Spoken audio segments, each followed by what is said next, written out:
Hey there and welcome to my channel. Today we are going to talk about product photography at a very low budget at home.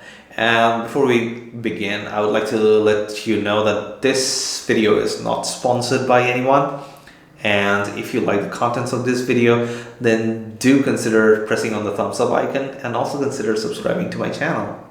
So let's begin. The first thing that we need in order to do a product photography is a product, of course. So in today's video, we are gonna take this one as our product. Okay, so this is a Canon EFS 10-22mm lens. It's a wide-angle lens, and we are going to take one product photo of this from this particular profile, from a front profile, and we are going to adjust that image to ensure that it is fit to be passed on as a product photograph that can be put on in any e-commerce website, like for example Amazon.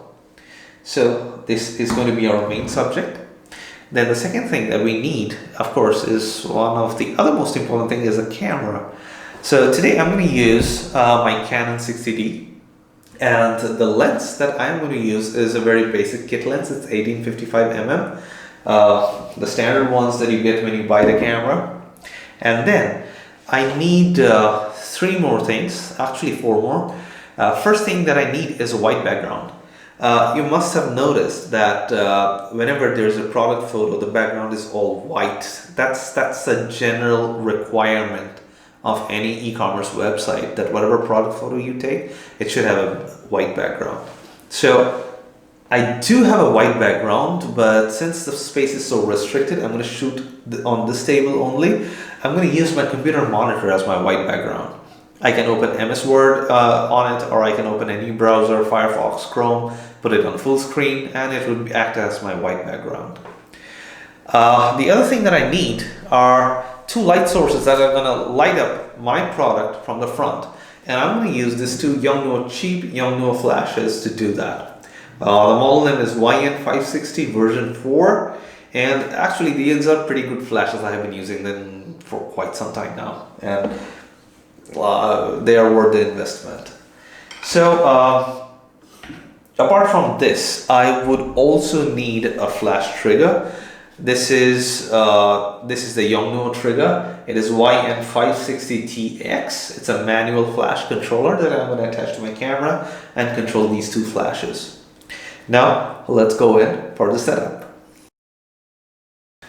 So we have kept the product on a thermocol piece in front of the computer monitor, and the monitor is going to act as a white background. So let me quickly show you the setup.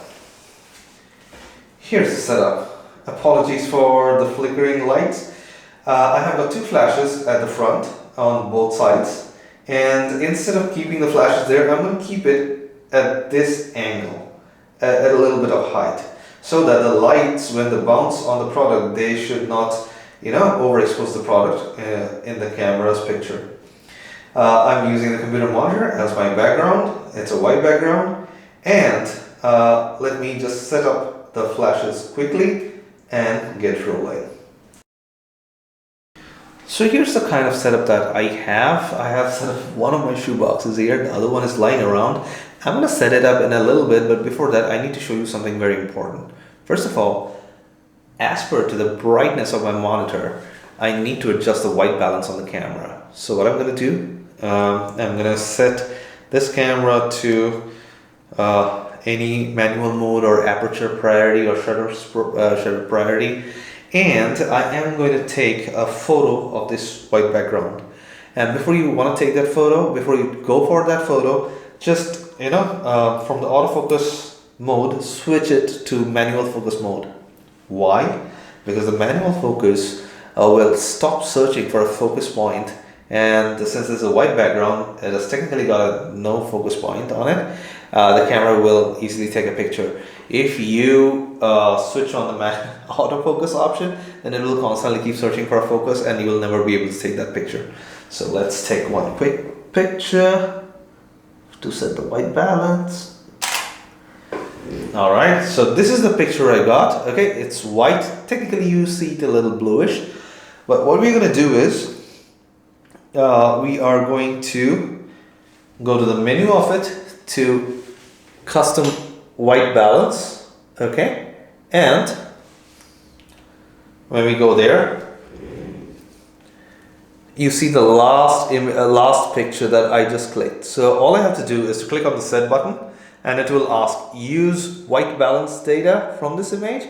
Just click on OK. Yeah, we need to use that. So once you said that, it gives you confirmation. Okay, it's done.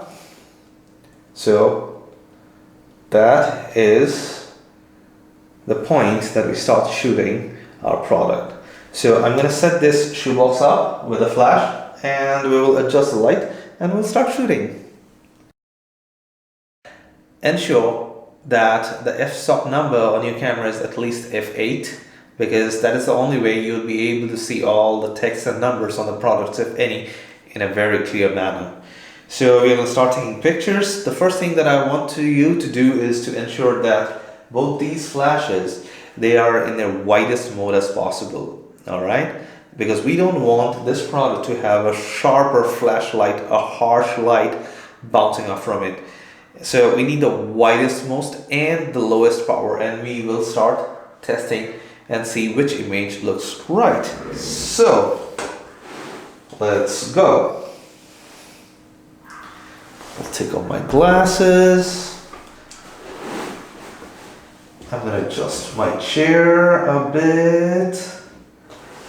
And there you go.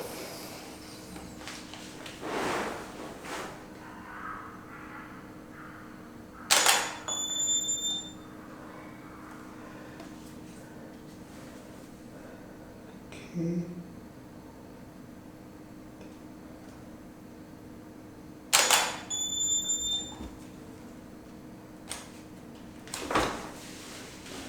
All right.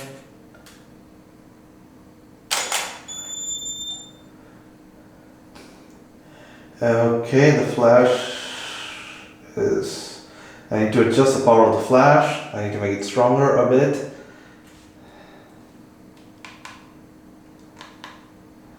So I'm going to make it 1/32 for both flashes. I need to keep the light same for both of them.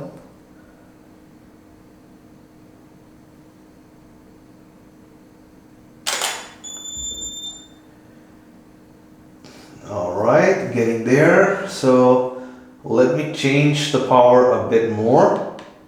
I'll go 1/16 on both flashes and see how this appears.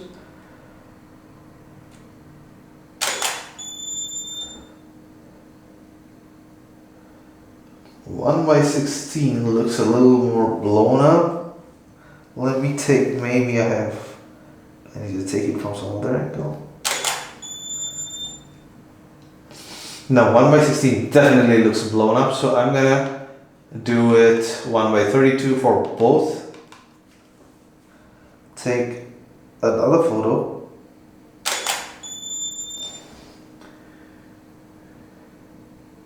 Yep. Looks good to me. Looks good to me. Let's take another photo. Different angle. Oh, I'm on monitor background. It just went into power save mode.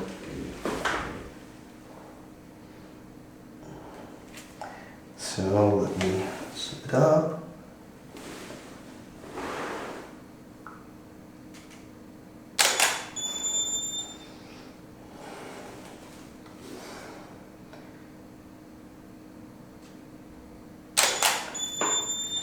All right, we have taken the photos and now it's time to edit them. So we took those photographs and now it's time for us to edit them. I've copied all the files on my desktop here, and I'm going to use the screen recording software to record all my actions to show you how I process these photographs. First of all, these are the photographs I took. The first one is actually the one that I took to check my white balance, if you remember that. And I like the last photograph more, so let me just go ahead and process this. It's opening up. So, as you can see, it's evenly lit. The colors are well captured, as you can see from the histogram, but The only thing that we need to do right here is to bump up the exposure a tad bit and ensure that the shadows are a little less. Why? So that we can read all these letters and numbers in here. Canon, lens, made in Japan, blah blah blah, etc. etc. Now I'm gonna bring up the clarity a bit and bump up the texture a bit. Why? Because so that people can see this texturous material or the surface on this part of this lens. Now I'm going to open the image in Photoshop, and there's the image. Now one thing you might have noticed, if I enlarge this image, at certain sections of the image there are dust specks and spots. Remember that whenever you are taking a product photography, always clean the product if it's not cleaned yet, and there are going to be certain specks, certain scratches that you will anyhow have to Photoshop. So let's start Photoshopping them. I am going to select here spot healing brush tool. Okay, so I'm going to ensure that it's content aware, and I'm going to decrease the brush size a tad bit so that I can just erase and adjust those spots. This is going to take some time, so hold on to your horses.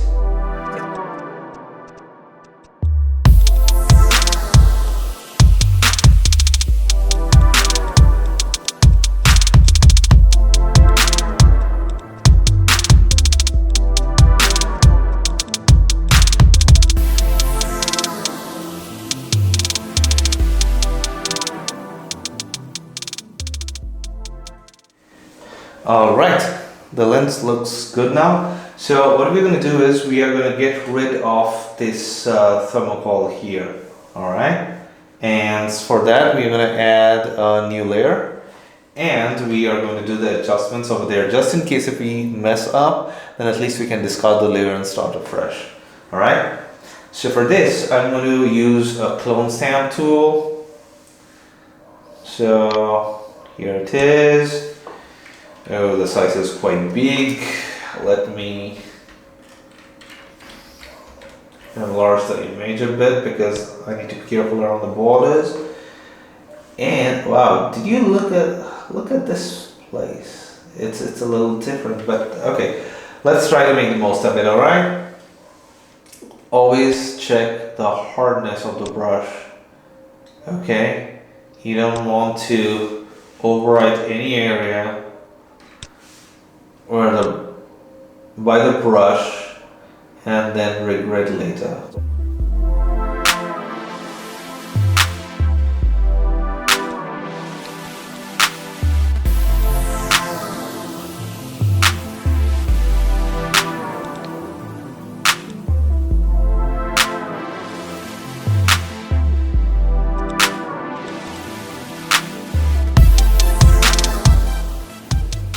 So here's our picture for the lens, and let's do some level and curves adjustment to it to see if we can bring the product out more or not.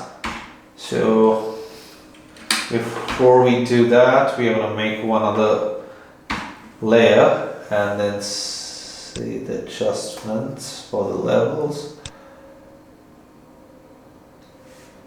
Yep.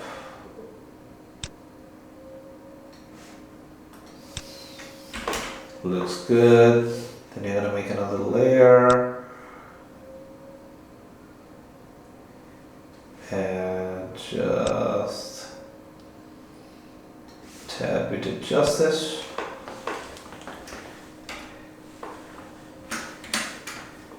Now we are going to merge the layer which we did right now, and now we gotta crop it. So for the cropping size, by default Amazon says that the best width is 2560 pixels, but the least size, the least length of any of the sides, the length of the width should be 1000 pixels at least on each side. So 1000 pixel on each side would be like 1:1 ratio. So let's check this out. We have got 1:1 square, okay. And Amazon also says like your main product should cover at least 85% of this entire image area. So we are going to decrease the size of the crop. All right, place the product in the middle. So this looks good, and then we are going to adjust the size of the image altogether. 1000 pixels on both sides each. For that, we will go here and select pixels. Alright, 1000 pixels. So here is going to be our final image. So where did it change the image size from? It's here, image menu, and then image size, Alt Control I. You got the same dialog box, just ensure that the width and the height are 1000 pixels each. And this is your image. Now you're gonna save it and give the name as the product name or the SKU.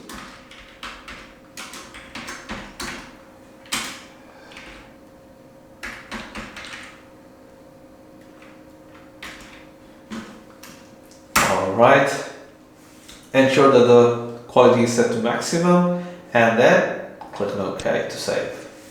So that was about it. We have got the product file ready and I hope you like it. If you have any questions or comments, please drop in the comment section below and I'll get back to you ASAP.